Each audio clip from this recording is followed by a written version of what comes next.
Hi அஸ்லாம் வலைக்கும். இன்னைக்கு வாழைப்பூ முருங்கைக்கீரையும் சேர்த்த ஒரு கூட்டி ரெசிபி தான் பார்க்க போகிறோம். அதுக்கு ஒரு கடாயில் தேவையான அளவு நல்லெண்ணெய் விட்டுக்கோங்க. அது கூடவே கடுகு, உளுத்தம்பருப்பு, காஞ்ச மிளகா போட்டு தாளிச்சுக்கோங்க. கருவேப்பிலை சேர்க்க வேணாம், ஏன்னா நம்ம முருங்கைக்கீரை சேர்க்கறதுனால கருவேப்பிலை சேர்க்கக்கூடாது.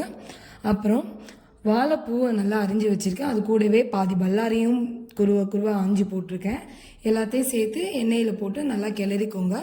இந்த ஸ்டேஜிலே உங்களுக்கு தேவையான அளவு உப்பு, அப்புறம் 1 டீஸ்பூன் மஞ்சத்தூள் இதெல்லாம் போட்டு நல்லா கிளறி விட்டு மூடி போட்டு வேக வைங்க. சப்போஸ் வாழைப்பூ வேகலை அப்படின்னா அதுக்கு ஒரு 1/4 கப் தண்ணி சேர்த்து மூடி போட்டு அதை வேக வச்சுக்கோங்க. எங்கள் ஊரில் கீரை சமைக்க போகும்போது இறால் சேர்க்குறது வழக்கம். அதனால் நான் இதில் கொஞ்சம் இறால் சேர்த்துருக்கேன். உங்களுக்கு பிடிக்காட்டி ஸ்கிப் பண்ணிக்கோங்க.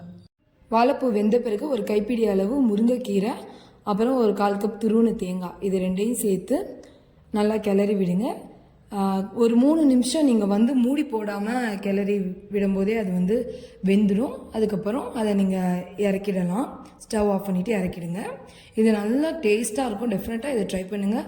Like my video and subscribe my channel. Thank you.